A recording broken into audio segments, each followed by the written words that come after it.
하나님의 말씀은 전서 3장 1절 2절만 읽겠습니다. 시작.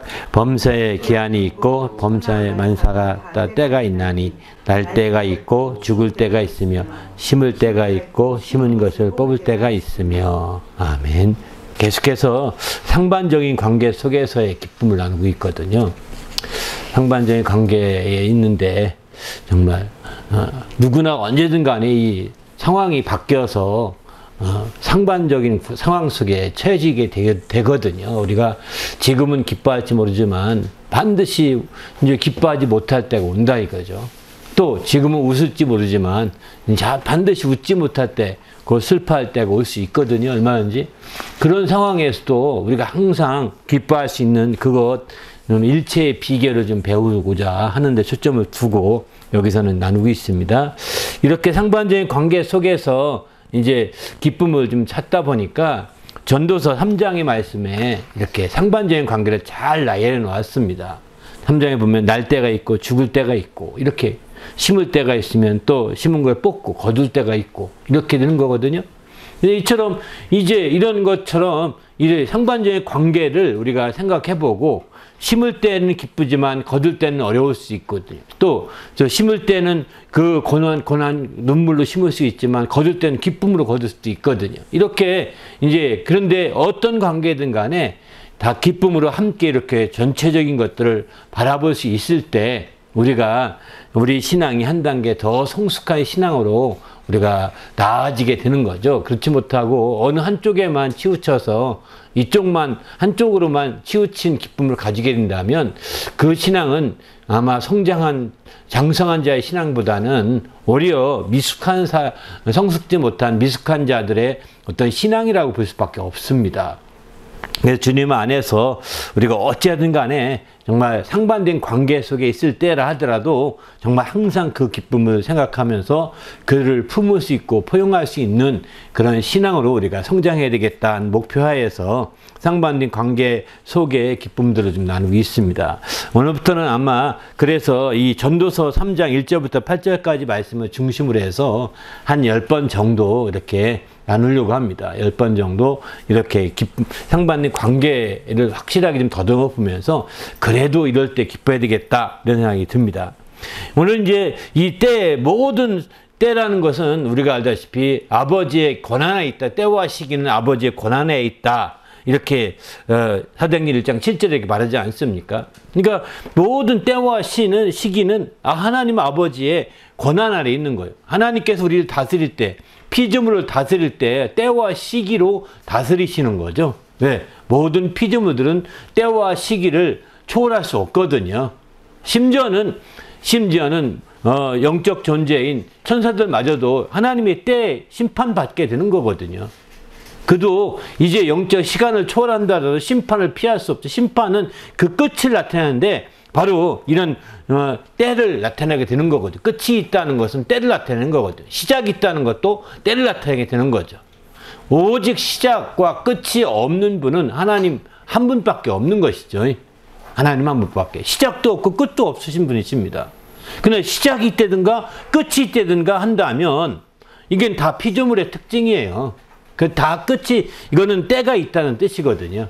때에 지배를 받는 것입니다. 시간에 지배를 받는 것이죠. 또 공간에 지배를 받을 수도 있고요. 시간에 지배를 받을 때에 의해 지배받는다는 것은 공간적인 영향도 지배받는 거거든요.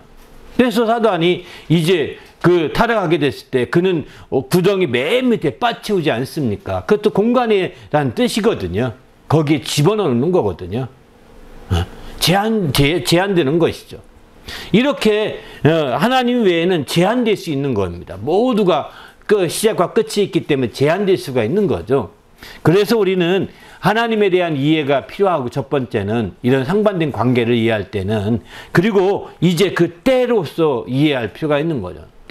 그래서 오늘 3장 1절도 보게 되면 범사에 기한이 있고 천하 만물이 다 때가 있다 이렇게 말하지 않습니까?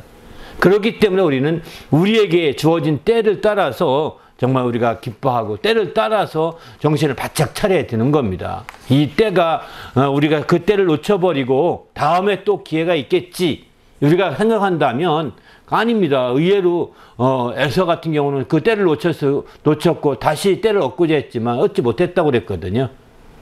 이처럼 우리는 우리에게는 때라고 하는 것을 정신 바짝 차려서 정말 하나님 앞에 하나님이 쓰시는 시간 속에 우리가 정말 정신 차려서 그 때를 잘 활용하고 때를 따라서 움직여야 되는 거죠. 바로 그럴 때에 하나님의 그 권한을 초월하지 않는 겁니다. 때를 마음대로 자기가 변형시키고 때를 마음대로 바꾸고 이렇게 된다면 하나님의 권한을 초월하는 것과 똑같아요. 바로 그분의 월권하는 것이죠. 그분의 권한을 초월하니까 월권이라고 표현하죠. 월권하게 되는 거죠. 우리는 그래서 주님 안에서 정말 이런 월권하는 자가 되지 마시고 하나님의 때를 따라서 정말 온전히 그 품고 그 때를 따라서 기뻐하고 이렇게 해야 되겠다 생각이 듭니다. 그런데 우리가 알다시면 날 때가 있고 오늘 본문의 3장 2절을 보면 죽을 때가 있다고 했습니다. 날 때도 기쁨이 있고 죽을 때도 기쁨이 있다고 우리는 알아야 됩니다. 왜 그럴까요? 날 때 전에 하나님이 계셨고 죽을 때 후에도 하나님이 계시거든요. 우리가 하나님으로 기뻐한다면 날 때도 기뻐하고 낳지 않아도 기뻐하고 또 죽을 때도 기뻐하고 죽기 전에도 기뻐하고 하나님으로 기뻐하는 거죠. 그러니까 어느 때나 어떤 상황이 돼서 기뻐하는 것은 사실은 신앙이 아닙니다. 이거는 비신앙적이고 신앙이 없는 자들이 하는 짓과 똑같은 거거든요. 그러나 반대된 상황이 됐을 때 기뻐한다는 것은 비신앙인도 그렇게 못하거든요. 날 때는 기뻐할지 모르지만 비신앙인들은 죽을 때는 기뻐하지 못하잖아요. 네? 그러니까 그 한쪽만 기뻐하는 겁니다. 그러나 이것을 다 기뻐하려고 한다면 하나님을 알지 못하면 기뻐할 수 없게 된다는 거예요. 하나님을 알 때 하나님으로 기뻐하는 자들은 날 때도 기뻐하고 낳기 전에도 기뻐하고 낳은 후에도 기뻐하고 또 죽을 때도 기뻐하고 죽기 전에도 기뻐하고 죽은 후에도 기뻐하고 어느 때든지 하나님으로 기뻐하고 하나님으로 정말 기뻐해서 힘을 얻는 자들은 하나님으로 말미암아서 이렇게 날 때도 기뻐하고 죽을 때도 기뻐 어떤 상황이 되든지 우리가 기뻐할 수 있는 그런 능력이 생기게 되는 것이죠. 우리도 정말 주님 안에서 이와 같이 놀라운 전도서가 말하는 이 때를 생각해 보면서 이렇게 정반된 내 때를 생각해 보면서 우리가 과연 얼마나 기뻐하고 있는지 내 신앙이 얼마나 성숙해서 그걸 기뻐하는 것을 내가 포용하고 받아들일 수 있는 것인지 한번 생각해 봤으면 좋겠다는 생각이 듭니다. 그럴 때 마침내 하나님의 뜻을 이루게 되는 거죠. 오늘은 이제 3장 2절 중심으로 해서 날 때가 있고 날 때와 죽을 때를 비교해서 나눠보려고 하고 다음에는 이제 심을 때와 거둘 때 심은 것을 뽑고 거둘 때 이런 부분 나누려고 합니다. 아무튼 이렇게 해서 계속해서 그 뒤에 8번 더 나눠서 이제 전체적으로 한 10번 정도 그 전도서에서 얘기하고 있는 그 때를 한번 좀 짚어보려고 합니다. 그럴 때 어떤 때든지 간에 정말 우리가 기뻐해야 되겠다 이런 생각이 드는 거죠. 우리 모두도 이와 같은 주의 기쁨이 충만한 성도가 되시기를 예수님의 이름으로 부탁을 드립니다. 할렐루야. 그러면 날 때의 기쁨 한번 부터 보실까요? 사람이 날 때의 기쁨은 우리가 알다시피 이제 사람이 날 때 기뻐하는 건 당연하겠죠. 누가복음 1장 14절 보면 너도 기뻐하고 즐거워할 것이요 많은 사람도 그의 태어남을 기뻐하리니. 사람이 태어나는 걸 보고 기뻐하지 않는 사람은 없습니다. 처음에 요한복음 16장 20절 보면은 사람이 태어나면 이제 아기를 낳으면 세상이 사람 난 기쁨으로 말미암아 아기를 낳을 때 고통은 아주 잊어버리고 사람 나는 기쁨으로 이제 가득하게 돼 있는 거죠. 물론 이제 그 산모와 그 아기를 낳은 엄마 입장에서는 굉장히 아프고 어렵고 힘들겠지만 그러나 이제 그것을 다 잊어버리고 사람 나는 기쁨으로 가득하게 된다. 이렇게 요한복음 16장 21절 이렇게 말씀하고 있습니다. 이처럼 사람 난 기쁨이라는 것은 이루 말할 수 없는 거죠. 그리고 그 이외에도 사람 난 자식을 잘 낳지, 아이 내 자식 잘 낳지 하면서 그 기쁨이 계속 이어질 수 있습니다. 물론 자식 낳아가지고 정말 더 걱정하고 염려하고 근심하는 사람들도 많이 있지만 낳지 않은 못한 자식들도 꽤 있죠. 그러나 이제 사람 난 기쁨이라는 것은 정상적인 모습에서는 늘 있게 마련인 거죠. 그런데 이와 같은 기쁨이 있게 마련인데 이것은 이제 본인 스스로의 기쁨뿐만 아니라 이제 그 모든 사람이 함께 주위의 사람이 기뻐할 수 있는 기쁨이어서 막 사람이 났을 때 막 많이 알린다고요. 이렇게 알리면서 여기서도 보니까 사람 낳았다고 이렇게 막 베이비 샤워 같은 거 하면서 막 다 알리더라고요 보니까. 예? 그러니까 이런 거 보면서 이제 그 한국만이 뭐 금띠 띄어서 우리 사람 낳았다, 자식 낳았으니까 가까이 오지 마라, 좀 조심해줘라 이렇게 금줄을 띄우지 않습니까? 한국에서는 이런 식으로 사람 낳은 것을 표시하죠. 응? 아들 낳았으면 고추를 달고 또 아들이 안 낳았으면 나 나뭇가지나 다른 거 숯을 달아서 이렇게 표시를 합니다. 어쨌든 이렇게 해서 이제 표시를 해서 알리게 되는데 바로 그것은 곧 기쁨을 얻는 것과 똑같지 않겠습니까? 그래서 이제 사람이 났으니까 조심하고 또 이렇게 해달라고 부탁을 하면서 얘기하게 되는 거죠. 함께 또 축하를 받고 이렇게 하는 거겠죠. 아무튼 주님 안에서 우리는 정말 이렇게 사람이 나을 때 함께 기뻐하고 즐거워하는 함께 그런 성도가 우리가 누구나 성도는 말할 것도 없고 불신자를 하더라도 이건 기뻐하는 일은 당연한 겁니다. 근데 성경에 이런 표현도 합니다. 재미있는 표현이어서 잠언 23장 보게 되면은 의인의 아비는 크게 즐거워할 것이요 지혜로운 자식을 낳은 자는 그로 말미암아 즐거울 것이다 이렇게 표현하고요. 25절은 내 부모를 즐겁게 하며 너를 낳은 어미를 기쁘게 하라 이렇게 표현합니다. 의인의 아비 또 지혜로운 자식을 낳은 자 다 즐겁다는 겁니다. 그러나 반대로 표현한다면 악인의 아비는 즐겁지 않겠죠. 예? 또 지혜롭지 못한 어리석은 자를 낳은 자는 즐겁지 않겠죠. 그러니까 이게 이런 측면에서 본다면 사람 난 기쁨이 다 있는 건 아닙니다. 그러나 어쨌든 일상적인 측면에서 본다면 이렇게 표현하는 거예요. 그래서 25절에 잠언에 이렇게 말하는 거예요. 23장 25절에 내 부모를 즐겁게 하고 너를 낳은 어미를 기쁘게 하라. 그러니까 자식들 입장에서 지혜가 있게 자기 지혜를 갈고 닦는 거고 또 자기가 또 이제 그 의인으로서 살도록 몸부림쳐야 되는 거죠. 그럴 때 마침내 그 자식과 부모를 이제 그 부모님을 기쁘게 하고 즐겁게 할 수 있는 거죠. 이렇게 주님 안에서 이렇게 권고하게 됩니다. 아무튼 욥기 같은 경우 보면 욥기 이런 표현도 합니다. 39장 2절 보면 그것이 몇 달 만에 만삭이 되는지 아느냐 그 낳은 때를 아느냐 하면서 사실은 사람에게 있어서 낳을 때를 정확히 알지 못한다는 것을 여기서는 얘기하고 있는 거예요. 낳고 사람들이 딱 며칠 뒤면 딱 낳고 예정이라는 게 있지 않습니까? 출산 예정일. 그러나 그 예정일대로 되지 않거든요. 모든 것들이. 어떤 애는 좀 빨리 나오기도 어떤 애는 너무 빨라서 막 칠삭둥이로 낳기도 합니다. 그러나 옛날에 칠삭둥이는 진짜 살기 어려웠지만 요즘엔 거의 다 산다고 합니다. 왜? 인큐베이터가 있어서. 그러나 어쨌든 이런 상태가 돼서 살게 되는데 바로 이제 그래서 이 욥기는 그 나을 때를 네가 정말 아니냐 이렇게 묻기도 하는 겁니다. 하나님만이 아시는 겁니다. 그때를. 그래서 세상에서는 너무도 그때를 중시 여겨가지고 세상에서는 그래서 팔자라고 그러죠. 나은 년, 나은 달, 나은 날, 나은 시 이렇게 8자가 있거든요. 그것을 다 그 8자로 표시가 하는데 한국 동양에서는 그 8자, 그 8자를 아직 이거는 하늘이 고정해 준 거라는 겁니다. 사실 그건 뭐 틀린 거 아니겠죠. 하나님 낳게 해주셨으니까. 그러나 이제 고정해 주셔서 그거로 점을 봐야 된다는 겁니다. 팔자대로 가야 된다. 이런 식으로 너무 지나치게 여기에 운명적이고 숙명적으로 사는 사람도 있는데 그것도 지혜가 아닙니다. 우리는 하나님의 때에 났으니까 하나님의 때를 맞추려고 하는 것이고 거기에 초점 두고 살아야 되는 거지 지나치게 자기 때에 자기가 태어난 때에 초점 두고 내 팔자는 이러니까 이렇게만 살아야 돼라고 스스로 옥죄고서 스스로 윽박지를 필요가 없는 거죠. 이건 지혜가 아닌 거죠. 세상은 그렇게 해서 좀 더 나은 사람이 있을 수 있을지 모르겠지만 그것 때문에 이제 그거 몇 건 보면서 그게 전부인 것 같이 호도하는 거는 지혜가 아닌 거죠. 그래서 우리는 우리에게 낳은 날짜, 낳은 또는 시간, 저도 낳은 시간도 모르고 낳은 날짜도 잘 모릅니다. 날짜는 뭐 대충 알지만 대충 알고 있습니다. 저도 어떤 때 기억이 안 날 수도 있고 기억 못하고 넘어갈 때도 있거든요.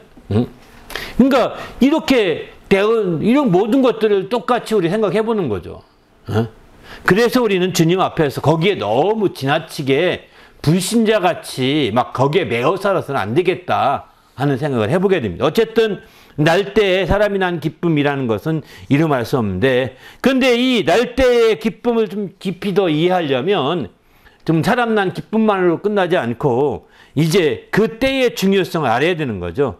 그 때의 중요성을 알아야 되는데, 이제 그 사람이 태어나게 되면 그 사람이 태어났다는 것에 그 태어남의 의의를 깊이 알아야 되는 거죠. 그 때에, 그러니까 태어남의 깊이를 알 필요가 있는 겁니다. 때라기보다는 태어남의 그 출생의 그 날의 깊이, 태어남의 깊이를 깊이 알게 되면 알수록 좀 더 의의가 있는 거죠. 성경은 이렇게 말합니다. 보라, 자식들은 여호와의 기업이요 또 태의 기업은 그의 상급이로다. 이렇게 시편 127, 3편에 이렇게 말하거든요.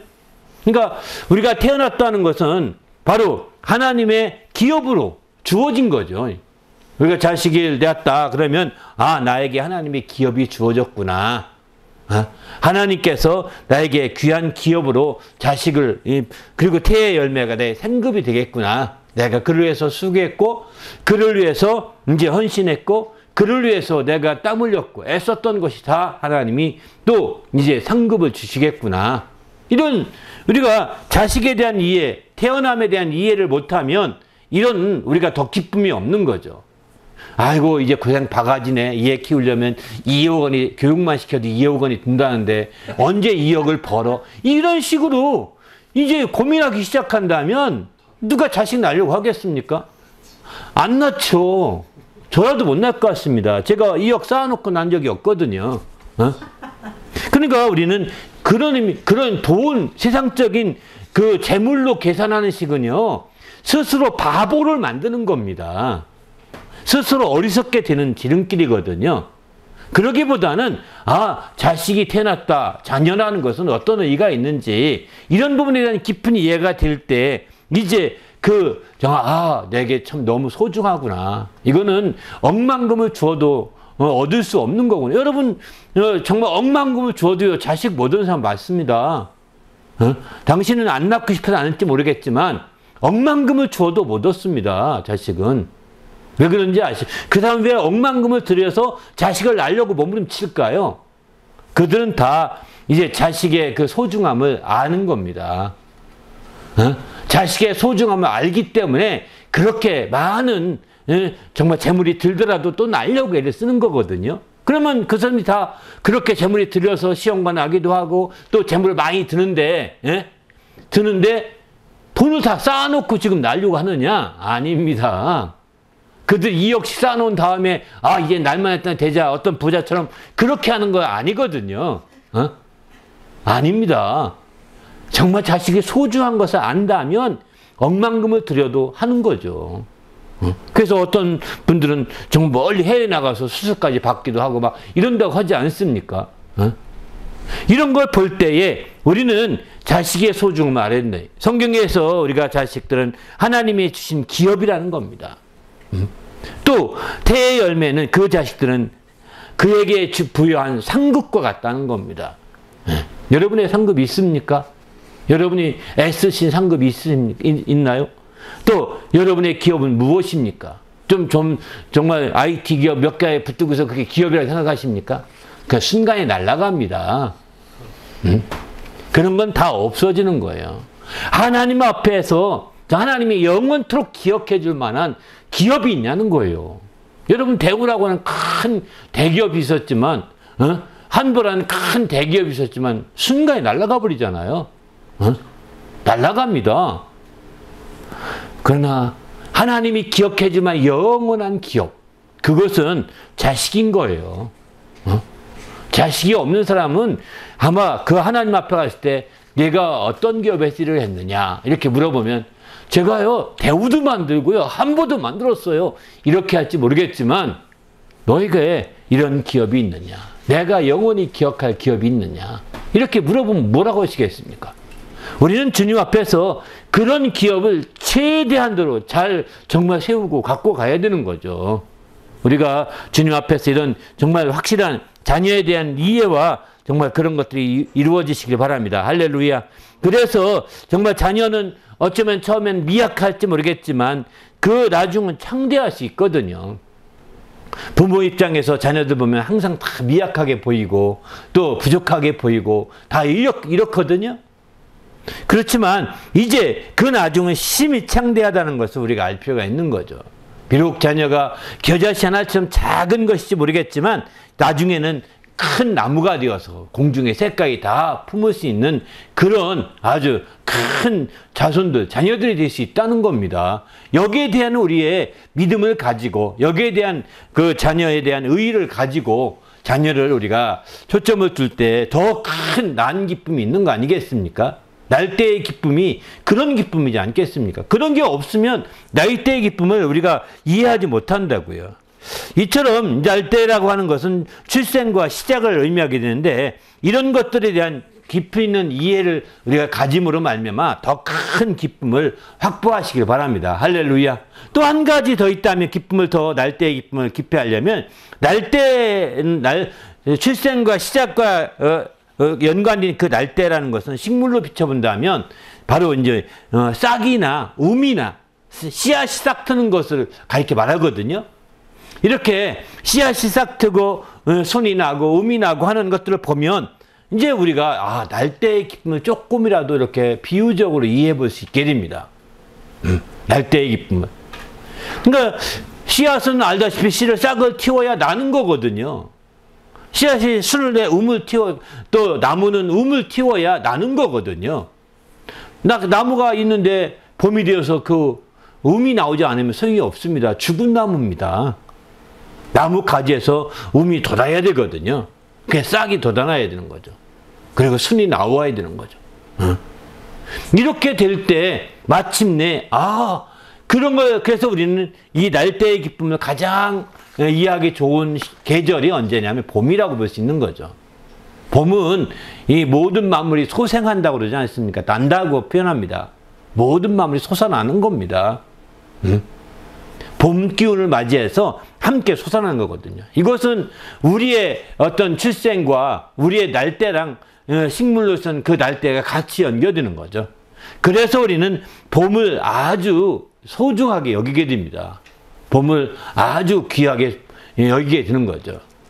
봄이라는 우리말이 자체가 이제 가려졌던 것이 보여진다는 뜻입니다. 봄이라는 게 다 안 보이잖아요. 겨울에 다 잎사귀도 가려졌고 다 가려졌는데 드디어 봄이 오게 되면 음이 나서 보여주거든요. 보게 되는 거죠. 나무가 살아있다는 걸 보여주는 거죠. 또 새싹이 그 씨앗이 땅에 떨어집니다. 봄이 되면 새싹에서 씨앗에서 새싹이 돋아나죠. 보여주는 거죠. 그거 돋아나기 전에는 이 씨가 진짜인지 아닌지 이 씨가 살아있는지 아닌지 알 길이 없습니다. 저희도 이제 저희 가을에 어떤 분이 이제 그 핑크빛 양귀비 그 꽃 이제 그 꽃씨를 갖다 줘서 재배용이 아니라 그냥 관상용 꽃입니다. 그 양귀비 핑크빛 꽃씨를 갖다 줘서 그걸 다 뿌렸어요. 한 군데에. 하나도 안 났어요. 정말 그분이 너무 고마워서 여기다가 뿌려보고 여기를 키워봐야겠다 했는데 작년에 이미 뿌려진 씨앗만 났지 그분이 갖다 준 씨앗은 하나도 안 나네요. 신기하게. 겨울에 다 어디 갔는지 그러니까 봄이 안 왔어. 그 씨앗에는. 보여주지 못하니까 봄이 안 온 거죠. 우리도 주님 안에서 봄이란 계절을 좀 잘 이해하시면 더 이렇게 볼 수 있겠다 이런 생각이 듭니다. 우리도 주님 안에서 정말 하나님의 놀라운 역사가 이어지시길 바랍니다. 할렐루야. 그래서 성경을 보게 되면 이런 말씀을 하죠. 모든 아론의 쌍난 지팡이도 알다시피 다 죽은 가지였지만 하나님이 살아있음을 보여준 거잖아요. 그러니까 성경의 이 봄이라는 것은 하나님이 역사해야 봄이 오는 겁니다. 그러니까 모든 때가 하나님으로서 시작된다고 하는 것과 똑같은 겁니다. 하나님이 역사해야 보여줄 수 있는 거거든요. 바로 봄이 오는 것이거든요. 하나님이 때에 맞춰 봄이 오는 거. 이 아론의 쌍난 지팡이는 알다시피 지팡인데 이미 말려서 지팡이 만들지 않습니까? 그렇게 말려서 지팡이 만드는데 그 말려맞는 지팡이가 알다시피 싹이 납니다. 이게 참 놀랍죠. 이런 역사들 비춰볼 때 우리도 마찬가지죠. 정말 주님 앞에서 이런 것들을 봅니다. 그 외에도 이제 그 욥기 14장 9절 보면 물 가운데 물 기운에 움이 돋고 가지가 뻗어 새로 심은 것과 같다 이렇게 표현했는데, 이렇게 물 기운에 이제 봄이 되면 움이 돋아나게 되는 거죠. 또 풀을 벤 후에 새로운 움이 돋죠. 이게 봄이 되면 또 따뜻한 기운을 받아 움이 돋게 됩니다. 이런 식의 다 모든 것들이 봄이 되게 되면 모든 게 새롭게 되는 거죠. 그런 의미에서 본다면 모든 하나님께서 만물을 통해서 싹트게 함으로써 또 움돋게 함으로써 하나님께서 이 모든 것들을 주관하고 있음을, 모든 것을 또 인도하고 있음을 잘 보여주는 거죠. 하나님이 때를 잘 활용하고 있다는 것입니다. 이 모두가, 이 피조물들은 그 때를 따라서 돼야 되는 겁니다. 반면에 이사야서 45장 8절에 보게 되면은 이런 말씀을 합니다. 땅이요 열려서 구원을 싹트게 하고 공의도 함께 이제 돋게 움돋게 하라, 이렇게 표현하거든요. 공의도 함께 움돋고 또 구원이 싹트게 하고, 이렇게 이제 나중에는 이 싹이나 우물, 다시 말해서 이 태어남이라는 이런 것들을 구원과 공의로 비유적으로 설명하고 있다는 겁니다. 비유적으로. 그래서 마침내 공의, 이런 비유적으로 설명하면서 모든 만물 가운데 하나님의 신성이 있어서 하나님을 알 수 있게 하는 거 아니겠습니까? 신성이 있어서. 로마서 1장에 보게 되면은 그의 영원하신 능력과 신성이 그 만드신 만물에 분명히 보여서 이제 알려졌다. 그래서 핑계할 수 없다. 하나님이 계시면 알게 한다는 겁니다. 그래서 구원도 싹트게 하고 하나님의 공의도 함께 움이 솟아나게 하는 거죠. 이렇게 하는 가운데 우리는 정말 과연 봄이 맞이해서 싹트고 또 가지에 움이 돋을 때 과연 내 공의가 싹 움이 돋고 있는지, 과연 나에게서 그 하나님의 그 싹이 제대로 돋고 있는, 구원이 싹 돋고 있는지, 공의가 제대로 돋고 있는지 생각해 볼 필요가 있는 거죠. 이렇게 우리는 만물의 흐름을 보면서 그 때를 따라서 자신을 짚어보고 돌아보는 계기로 삼을 때 바로 이 날때의 기쁨을 더 깊이 있게 되새길 수 있는 기회가 되는 겁니다. 뿐만 아니라 우리 주님께 성경에서는 바로 장차 오실 메시아도 이와 같은 정말 싹이나 순으로 이렇게 설명하고 있습니다. 장차 오실 메시아도 싹이나 순으로 설명하고 있는 겁니다. 그 이사야서 53장 보면 연한 순 같아서 마른 땅에 나온 뿌리 같고 이렇게 비유하거든요. 메시아를 가리켜서. 또 이사야서 4장에 보면 2절에 보면 여호와의 싹이 아름답고 영화로울 것이다. 이렇게 하나님이 싹이라고 표현도 합니다. 이사야서 11장에 보면 이새의 줄기에 한 싹이 난다. 이렇게 표현합니다. 그러니까 메시아도 이렇게 싹이 나고 또 이제 순이 나고 이렇게 싹과 순으로 이렇게 비유하고 있는 거예요. 장차 오실 메시아도. 드디어 예수께서 오셨죠. 오셔서 마태복음 1장 23절 보기에는 그분이 이제 사람이 나으리니 아들을 낳으리 이름을 예수라 임마누엘 하리라 하면서 1장 23절에 예언을 하십니다. 가브리엘이 수태고지를 알려주죠. 그렇게 해서 마침내 오셨을 때 얼마나 이 소식이 누가복음에 보게 되면 바로 모든 모든 사람을 기쁘게 할 좋은 소식이라고 하지 않습니까? 네? 만 백성을 기쁘게 할 좋은 기쁨의 소식이다. 이렇게 표현합니다. 기쁜 소식인 겁니다. 태어남 자체가 바로 날때가 이렇게 예수님이 메시아가 오신 것은 만 백성이 정말 기뻐할 만한 좋은 기쁨의 소식이라는 거예요. 네? 그만큼 우리는 주님 앞에서 메시아도 한 싹으로 한 순으로 이렇게 비유되면서 이 땅에 드디어 태어나서 이 땅에 드디어 이렇게 보여줘서 신령한 봄이 오게 된 거죠. 그런 봄이 하나님의 봄이 오게 되어서 마침내 때가 되면 하나님의 봄이 오게 된 겁니다. 오게 되어서 마침 이렇게 된 건데 그때의 기쁨을 이루 말할 수 없죠. 그런 또한 대표적인 게 이삭이죠. 이삭. 아브라함이 100세가 되어서 아기를 낳을 수 없습니다. 살아도 이미 90세가 되어서 단수가 된 지가 오래되었습니다. 이제 자녀를 낳을 수 없는 상황인데 내년 이맘때 내게 오리라. 하나님 약속하십니다. 이맘때라는 거 내년 봄이면 내게 오겠다. 신령한 봄인 거죠. 그게 오늘날의 3월, 4월 이런 봄이 아니라 바로 하나님이 오시는 때, 그때 봄인 겁니다. 아마 그래서 그때에 대해서 마침내 드디어 봄이 오니까 정말 그 사라의 태가 살아납니다. 아기를 가질 수 있게 됩니다. 그래서 마침내 이삭을 낳게 되는 거죠. 이삭이 낳았을 때 얼마나 기뻐했어. 너는 웃게 되리라 하면서 얼마나 기쁜지 웃게 된다는. 그래서 이삭은 웃음이라는 뜻입니다. 바로 이런 놀라운 역사가 날때의 기쁨이라는 겁니다. 그러니까 이게 날때의 기쁨인데 그 날때, 태어남, 출생과 시작을 그 의미를 알면 알수록 더 깊이 있는 우리가 정말 날때의 기쁨도 깊어질 수 있는 거죠. 그러나 그렇지 않을 때는 그저 육신난 기쁨밖에 없지 않겠습니까? 그러나 육신난 기쁨인데 너무 육신적인 차원에 접근하게 되면 날 때부터 고민합니다. 그 자식 낳아놓고 어떤 부모는 운다고 합니다. 당장 먹을 게 없어서 자식 낳아놓고 자식을 어떻게 할 수 없으니까 낳긴 낳는데 이제 뭘 먹냐 내가 하면서 운다고 그래요. 그런 상황에 정말 어려운 처지에 있을 수도 있습니다. 날 때의 기쁨을 누리기보다는 오히려 난 기쁨으로 더 고민하고 더 걱정하고 염려하는 그런 사람도 아마 지구상에 꽤 많을 겁니다. 그런 측면에서 본다면 우리가 이제 이 날 때의 기쁨이 단순하게 육신의 난 기쁨으로만 본다면 정말 지극히 제한될 수밖에 없는 거죠. 또 다른 차원에서 정말 다른 차원에서 출생의 그 의미, 자녀의 의미 이런 것들을 깊이 이해함으로 말미암아 이제 날 때의 기쁨을 더 크게 생각하시고 또 정말 그 더 나가서 봄이 오게 될 때 그 만물이 소생하는 거 보면서 이것도 다 날 때거든요. 이런 기쁨을 보면서 마음이 정말 다시 한번 자기를 되찾고 자기를 처음 사랑을 회복할 수 있는 기회로 만들어 간다면 아마 날 때의 기쁨이 크게 우리에게 더 다가올 수 있을 것입니다.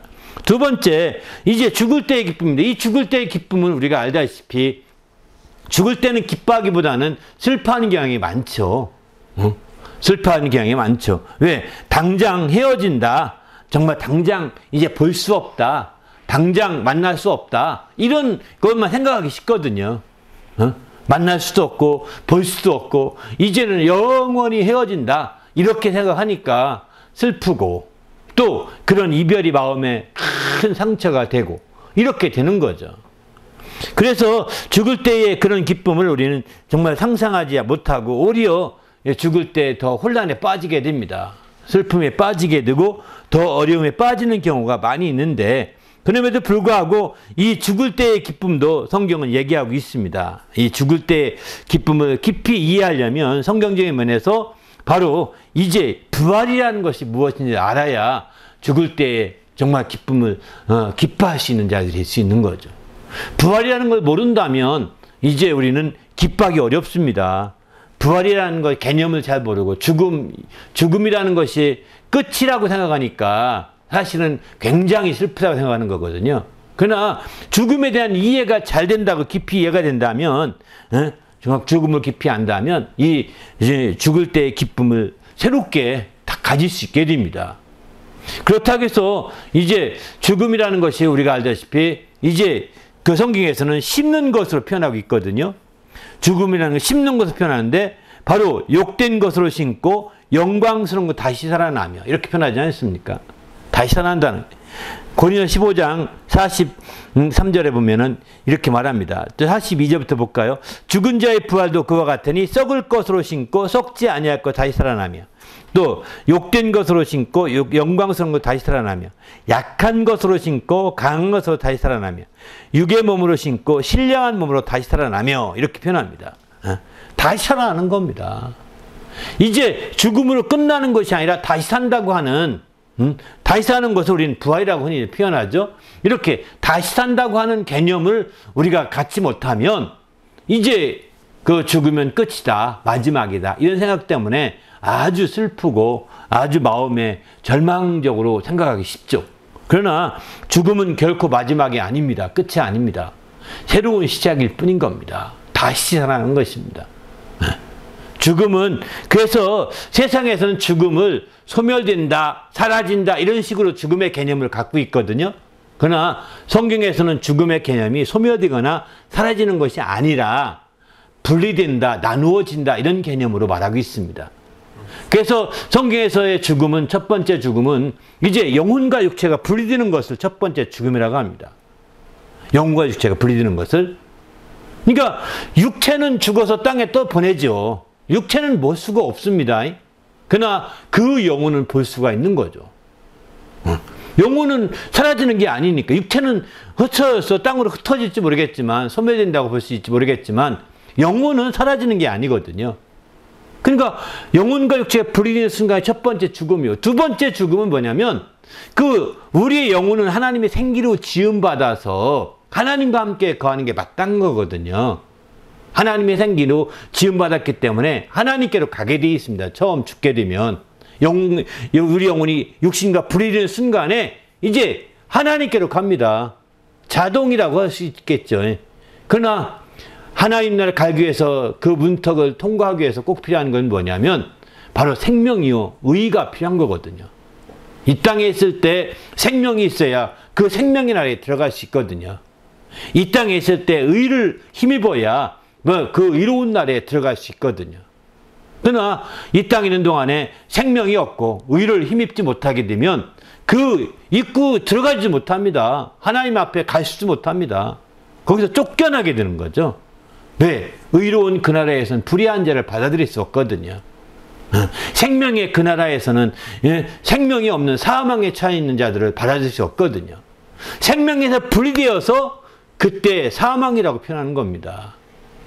이 땅에 있는 동안에 예수님의 생명 얻어 살게 되면 생명의 나라에 들어가 올라가지만, 이 땅에 있는 동안에 예수님의 생명을 얻지 못하고 살게 되면 사망으로 분류돼 버리는 겁니다. 이게 확정되는 순간에 둘째 사망이라고 표현하는 겁니다. 이 최후의 확정은 언제냐? 최후의 심판 이후에 심판의 부활로 확정되는 거거든요. 그래서 우리는 둘째 사망이라고 표현하는 거죠. 우리는 주님 안에서 이런 성경적인 개념의 죽음의 개념을 가지고 있지 않게 되면 우리는 알다시피 죽을 때 참으로 슬퍼할 수밖에 없죠. 물론 믿는 사람이라 하더라도 죽은 분들 생각하면서 울 수도 있고 슬퍼할 수도 있습니다. 하지만 정말 이것을 더 깊이 안다면 그렇게 슬퍼할 것만 결코 아닌 거죠. 함께 위로가 되고 힘이 되게, 부활에 대한 더 큰 소망을 가지고 나도 이제 이 어른은, 이제 우리보다 먼저 앞서가신 믿음을 가진 분들은 이제 그분 나름대로 자기 모든 걸 다 갖고 하나님이 정하신 순서에 따라서 기다릴 겁니다. 그죠? 이제는 우리 차례라는 거예요. 우리 차례인데 우리가 이 땅에 있는 동안에 나는 열심히 교회 다니고 생명 얻고 의를 힘입어 살다가 어느 날 뒤집을 수 있는 거예요. 바보 같아가지고 뒤집은 사람은 한두 명이 아니거든요. 그래서 뒤집으면 마침내 만날 수가 없는 영원한 이별이 되는 거죠.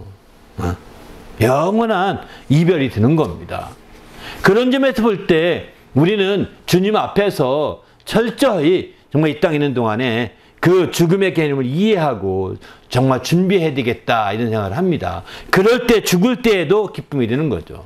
이런 죽을 때 기뻐할 수 없는 자라고 한다면 진정한 크리스찬이라고 표현할 수 없습니다. 죽을 때 기뻐하지 않으면 진정한 크리스찬을 표현할 수 없는 거죠. 또 고린도서 15장 44절 52절도 보면은 이런 소리 하죠. 죽은 자들이 썩지 아니할 것 다시 살아나며 또 이 썩을 것이 다시 썩지 아니할 것을 입겠고 죽을 것이 죽지 아니함을 입으리로다. 썩을 것이 썩지 아니함을 입고 죽을 것이 죽지 아니함을 입을 때에 사망을 삼키고 이기리라 이렇게 말하고 있습니다. 그러니까 이렇게 우리가 이제 부활이라는 것을 고린도전서 15장에서는 이런 식으로 설명하고 있습니다. 아무튼 우리가 죽을 때의 기쁨을 깊이 이해하려면 죽음을 깊이 알아야 합니다. 죽음에 대한 깊은 이해가 없으면 아무 성이 없는 거죠. 거기 욥기 34장 15절 보면 모든 육체가 다 함께 죽음에 사람은 흙으로 돌아가리라 이렇게 말했습니다. 여기는 그냥 뭉뚱그려 설명하고 있는 거죠. 더구나 육체는 흙으로 돌아갈 수밖에 없습니다. 또 시편의 49장 19절 보면 그들은 그들의 역대 조상에게로 돌아가리니 영원히 빛을 보지 못하리로다. 또 주께서 사람의 티끌로 돌아가게 하시고 말씀하시기를 너희 인생들은 돌아가라 하셨사오니 이렇게 표현하죠. 시편 90편 3절에 보면 이 성경에서는 그래서 죽음을 가리켜서 돌아간다 이런 표현을 씁니다. 죽음을 너희 인생들은 돌아가라. 이 돌아가는 게 죽음입니다. 돌아가는 게. 우리도 공교롭죠. 참 놀랍죠. 정말 한국말에도 돌아가셨다 하면 죽으셨다는 뜻이잖아요. 이런 표현이 성경적인 용어를 쓰고 있다는 게 참 놀랍습니다. 어쨌든 이렇게 우리 인생은 하나님께로 돌아가야 되는 거예요. 육체는 흙은 흙으로 돌아가게 되고 육체는 흙으로 만들어졌기 흙으로 돌아가게 되고 또 우리 영혼은 하나님의 생기로 지음받아서 하나님께로 돌아가게 되는 거죠. 죽음이라는 것은 성경에서는 돌아간다 이렇게 얘기하고 있습니다. 그러므로 우리가 항상 나는 돌아가야 된다. 나는 이 땅에 우리가 이 땅에 아무리 잘 살아도요. 이 땅에 억만금을 만들어도 엄청난 궁전 같은 걸 지어도 이 땅이 그저 아무것도 아닙니다. 우린 돌아가야 됩니다. 나그네입니다. 우린 나그네라고 하는 의식을 가질 필요가 있는 거죠. 항상 돌아간다니까. 우리가 반드시 죽는다는 것은 나그네다 이런 뜻과 똑같습니다. 우리가 이 땅에 뿌리를 받고 천년 만년 살 생각하지 말고 이제 우리는 주님 앞에 돌아갈 준비를 할 때 하나님 앞에서 귀하게 정말 하나님의 환영을 받을 수가 있는 거죠. 그렇지 않습니까? 또 죽을 때 기뻐할 수가 있는 거죠. 죽음을 기뻐하지 못하고 정말 죽기 싫어서 막 연연하는 이런 사람이 되서는 안 되지 않겠습니까? 우리 모두가 함께 죽을 때도 기뻐할 수 있는 성도가 되시길 바랍니다. 시편 146편에 보면 이제 그 호흡이 끊어지면 흙으로 돌아가서 그의 날에 그의 생각이 생각도 소멸된다는 거예요. 그런데 이제 전도서 3장에 보면 다 흙으로 말미암았으므로 흙으로 돌아가니 다 한 곳으로 가거니와 이렇게 표현하죠. 그러니까 이게 마침내 짐승과 똑같다 이런 식으로 여기 설명하고 있는데 그렇게 얘기하고 있는 거죠. 그러나 이제 다른 성경 보게 되면 이제 그 전두서 12장 7절에 이런 말을 합니다. 흙은 여전히 땅으로 돌아가고 영은 그에게 그것을 주시는 하나님께로 돌아가기 전에 기억하라 이렇게 표현하죠. 바로 우리 육체로 된 흙은 땅으로 돌아가게 되죠. 영은 그러나 하나님의 생기로 지음받은 영이라고 할 때 영은 루아흐인데 이거 자체가 호흡이라는 뜻입니다. 하나님의 생기로 지음받았기 때문에 그 영을 호흡이라고 이렇게 표현합니다. 근데 알다시피 이제 그 영은 하나님께로 생기니까 하나님의 것으로 지었으니까 하나님께로 돌아가게 되는 거죠. 이렇게 돌아가기 전에 하나님을 먼저 기억하고 하나님의 생명을 누리고 하나님의 의를 힘입어 살 때 그분의 환영을 받고 그분의 환대를 받을 수 있는 거죠. 하늘의 환대를 받게 되는 거죠. 바로 그러나 우리가 그렇지 않게 되면 이 모든 게 허사일 수밖에 없는 겁니다. 우리는 주님 앞에서 나중에 그 하나님이 환대하지 않는 영혼들을 하나님이 다 모아두십니다. 그리고 그들을 영적인 쓰레기장에 버리거든요. 그 쓰레기장 이름이 게헨나라고 합니다. 그게 지옥이란 뜻입니다. 이 게헨나라는 원래 원뜻은 바로 불이 꺼지지 않는 쓰레기장이란 쓰레기장을 예루살렘의 밖에 불이 꺼지지 않는 쓰레기장을 게헨나라고 불렀다고 그러거든요. 그런데 그것을 지옥이라고 표현합니다. 지옥은 불이 꺼지지 않는 불로서 소금치사하는 곳이라고 예수님은 그렇게 지옥을 설명하고 있습니다. 그러나 죽지는 않답니다. 신기하지 않습니까? 불로서 소금치사하는 곳인데 죽지는 않는다는 거예요.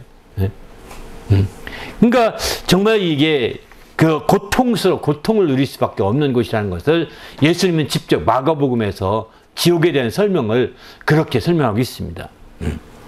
아무튼 주님 안에서 사망이 무엇인지 좀 확실히 잘 알아야 되는데 죽음이란 마지막이나 끝이 아닌데 사람들은 마지막 끝이라고 생각하는데 이게 결코 아닙니다.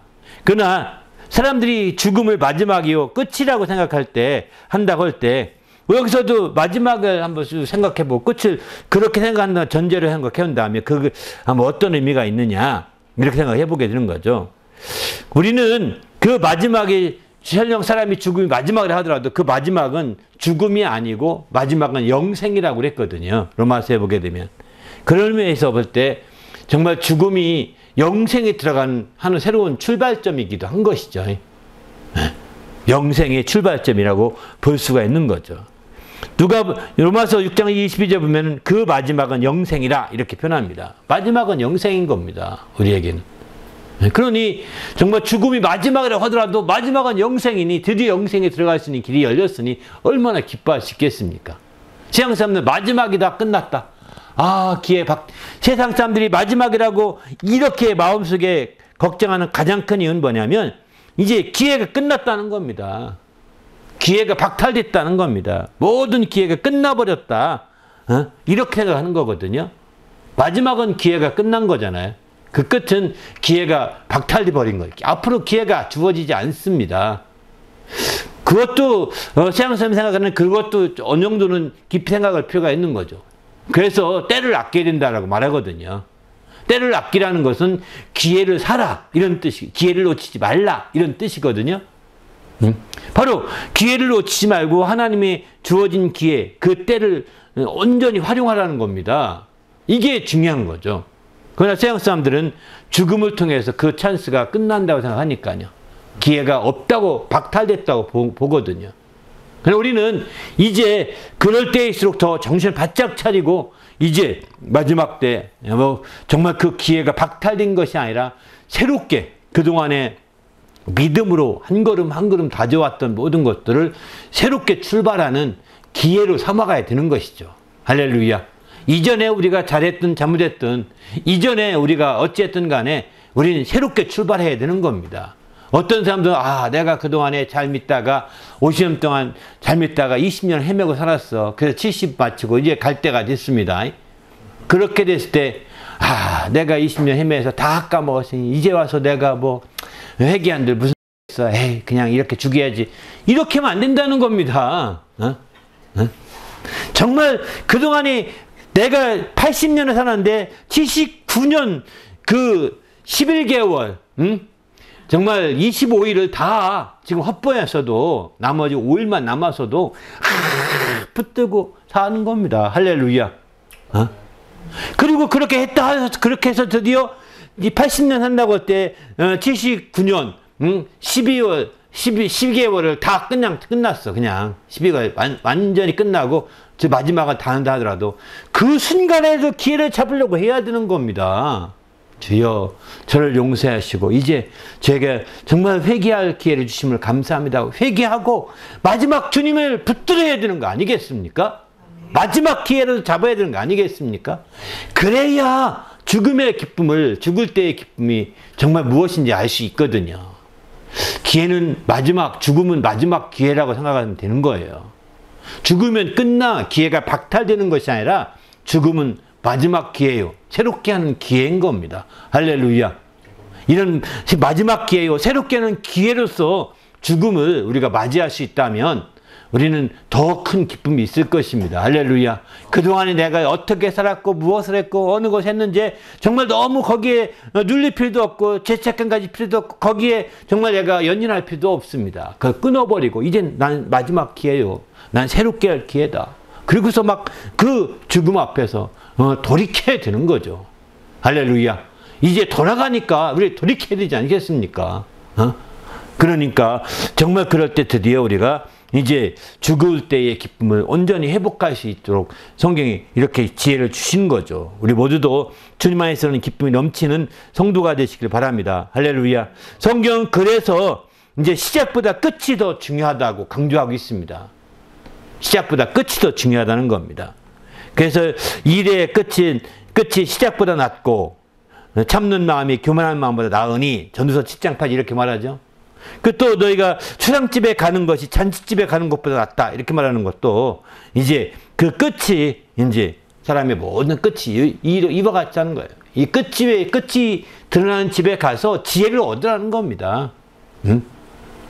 바로 끝이 시작보다 더 중요한 거예요. 우리는. 그래서 끝이 서양 속담에 그런 얘기도 있다고 하더라고요. 시작이 좋으면 반이 좋은 거지만 끝이 좋은 것은 다 좋은 거라는 겁니다. 근데 우리는 주님 안에서 항상 끝에서 기뻐할 수 있는 자가 돼야 되는 거죠. 초입에 시작할 때 기쁨은 무슨 있겠습니까? 아무리 열심히 달려도 우리가 알다시피 이제 끝날 수 있거든요. 돌아가는 시점에서 기뻐해야 되지 않겠습니까? 끝에서 기뻐하시는 자, 끝에서 웃으시는 자가 진정한 승자가 되는 거죠. 그래서 성경에 보면 최후에 이기는 자가 되린다 강조하고 있는 것도 이것입니다. 최후에 정말 이기는 자가 될 때 이게 진정한 승자인 거죠. 그러나 성경에서 그런 측면에서 볼 때 우리가 정말 깨어 있어야 되는 겁니다. 그러나 성경의 이 끝이라고 하는 것은 성경에 더 나가서 이런 생각도 해볼 수 있습니다. 정말 재미있는 표현인데요. 예수께서는 이제 출수 때가 세상의 끝이라고 표현하였고 또 온 세상이 천국복음이 전파되어야 그 끝이 온다 이렇게 말씀하시거든요. 그러나 이게 우리는 아직까지 전파되지 않았으니까 끝이 아직 안 왔다는 것은 더 많은 기회가 주어졌다는 뜻이거든요. 예수님 말씀을 통해서 아직 나는 더 많은 기회가 있다. 내가 젊다. 더 많은 기회가 주어졌다. 이런 뜻입니다. 이런 기회를 통해서 정말 하나님의 때를 맞춰서 하나님의 그 기회에 하나님께 나갈 수 있는 기회를 확보해야 되는 거죠. 그냥 이 땅에서 그냥 연연하면서 전전긍긍하면서 그냥 이렇게 살아가는 것이 전부가 아니거든요. 우리 모두도 주님 안에서 정말 하나님의 때를 잘 살펴서 끝을 승리로 이끄는 성도가 되시기를 예수님의 이름으로 부탁을 드립니다. 할렐루야. 근데 세상에서 이 모든 끝이라는 것은 보통 두 가지 끝 생각할 수 있는 것 같습니다. 끝에서는 하나님의 경배하고 하나님께 경외하게 되어 있습니다. 모든 끝에서는. 먼저 이제 세상 모든 끝에서 하나님을 경외한다. 이런 시편 67편 7절에 이렇게 말하죠. 모든 끝이 하나님을 경외하리로다. 시편 22편 27절에도 땅의 모든 끝이 여호와를 기억하고 돌아오며 이렇게 표현하거든요. 또 요한계시록 보게 되면 심판의 이 모든 시간적으로 끝은 심판이거든요. 공간적으로 끝은 모든 끝이 지서운 땅의 끝일지 모르겠지만 이제 시간적으로 끝은 심판인 거예요. 심판 때가 시간적으로 끝나는 거죠. 심판 때에 계시록 11장 18절 보게 되면은 여기 나오게 되죠. 또 하나님을 경배하게 되는 겁니다. 경외하는 자에 상 주시고요. 또 이제 계시록 14장 7절 보게 되면은 바로 하나님을 경배하게 되죠. 심판. 큰 음성으로 하나님을 두려워하며 그에게 영광을 돌리라. 이는 그의 심판이 시간이 이르렀음이니라. 하늘과 땅과 바다와 물들의 모든 근원을 만드신 이를 경배하라. 심판이 이르렀을 때 이게 경외함으로 끝나게 되는 거예요. 모든 끝에는 왜 하나님일까요? 하나님이 오메가가 되시니까. 모든 끝에는 하나님이 계신 겁니다. 그런데 하나님을 안 믿는 자들은 죽음이 끝이라고 함에도 불구하고 하나님을 보지 못해요. 만날 수 없어요. 끝으로 맞이할 수 없는 거예요. 그러나 우리는 믿는 자들은 바로 오미가신 하나님을 죽음 끝에서 만나게 되는 겁니다. 그들이 말하는 죽음을 끝이라고 보더라도 그 끝에서 바로 이제 오미가신 하나님, 끝이신 그 하나님 만나니 새로운 시작이 되는 거죠. 할렐루야. 우리도 이런 멋진 만남으로 이어지시는 성도가 되시기를 예수님의 이름으로 축원합니다. 할렐루야. 어쨌든 모든 끝에서 하나님의 역사하고 있고 하나님이 기다리고 있는 겁니다. 아직 우리가 근심하고 있다. 아직 우리가 걱정하고 있다. 아직 우리가 염려하고 있다는 것은 끝이 아니라는 뜻입니다. 또 다른 끝이 아니라는 것은 또 다른 기회가 주어지고 있다. 이런 뜻이기도 합니다. 할렐루야. 그러므로 우리는 우리에게 있어서 염려와 근심과 걱정할 때 아직 끝이 아니에요. 죽음을 맞이 안 했으니까. 죽음을 맞이해도 그 끝에서는 바로 하나님을 오미가이신 하나님 만나게 되는 거거든요. 그 끝에서는. 그런데 이제 끝이 아직 안 왔으니까 이건 기회네. 이 기회를 놓치지 말아야 되는 거죠. 내가 할 수 있는 것부터 하는 겁니다. 할렐루야. 내가 잘할 수 있는 것부터 하는 겁니다. 내가 못하는 것부터 하면 안 되겠죠. 잘할 수 있고 할 수 있는 것부터 부지런히 하는 겁니다. 그러면 우리에게 또 다른 정말 근심이 그 기회의 어떤 기쁨으로 바뀔 수가 있지 않겠습니까? 염려와 또 이런 것들이 다 기쁨으로 바뀌어갈 수 있지 않겠습니까? 이런 놀라운 역사를 이루는 성도가 되시기를 예수님의 이름으로 축원합니다. 할렐루야. 마지막 종합적으로 이제 죽었다가 다시 살아날 때의 기쁨을 한번 생각해 본다면 이제 더 중요한 것 같습니다. 성경에 야이로의 딸이 이제 죽었다가 다시 살아나게 되죠. 또 나인성의 과부의 그 아들이 이제 죽었다가 다시 살아나게 됩니다. 얼마나 그들이 기뻐합니까? 그 울음이 하루아침에 확 바뀌잖아요. 하루아침에 뭡니까? 그 순간에 바뀌어버리지 않습니까? 탕자가 돌아왔을 때 그 아버지는 이렇게 말합니다. 내 동생은 죽었다가 살아났으며 내가 잃었다가 얻었기로 우리가 즐거워 기뻐하는 것이 마땅하다 하니라. 이렇게 누가복음 15장 32절에 이렇게 말씀하거든요. 정말 죽었다가 살아난 자를 기뻐하고 즐거워하는 겁니다. 난 자도 기뻐하지만 죽었다가 살아난 자가 기뻐하는 거죠. 이렇게 될 때 주님 안에서 더 놀라운 역사를 이룰 수가 있는 겁니다. 우리도 주님 안에서 이런 하나님의 놀라운 역사들이 가득한 성도가 되시기를 예수님의 이름으로 축원합니다. 할렐루야. 그래서 우리 자신이 정말 죽음과 이 삶에 있어서의 이런 정말 기쁨이라는 것을 함께 다 어우를 수 있다면 정말 이보다 더 큰 우리의 기쁨이 없는 거죠. 이 기쁨이 진정한 기쁨입니다. 살 때만, 날 때만 기뻐하고 죽을 때만 기뻐하고 이거 아닙니다. 둘 다 포용된 기쁨이 참된 기쁨인데 그 기쁨은 어디서 나오느냐? 알파가 되시고 오메가가 되신 그분을 알 때만이 기뻐할 수 있는 거죠. 우리 모두도 알파가 되시고 오메가가 되시는 그 하나님, 우리의 시작이시고 우리의 끝이 되신 하나님, 그 끝에 우리의 삶의 인생의 끝에서 만나실 그 하나님, 그 하나님으로 기뻐하는 성도가 된다면 죽을 때도 기뻐할 수 있을 것이고 날 때도 기뻐할 수 있을 것이고 어떤 때든지 기뻐할 수 있을 것입니다. 우리 모두가 하나님으로 기뻐하는 성도가 되시기를 예수님의 이름으로 축원합니다. 이런 기쁨을 가진 자들을 우리는 장성한 자라고 표현합니다. 이런 기쁨이 아니고 어느 한쪽 기쁨으로 치우치게 되면 이런 사람들은 아직 미성숙한 자라고 볼 수밖에 없는 거죠. 우리도 성장해서 장성함으로 말미암아 이런 귀한 기쁨을 누리는 성도가 될 수 있도록 인도해 달라고 간절히 합심해서 기도하겠습니다.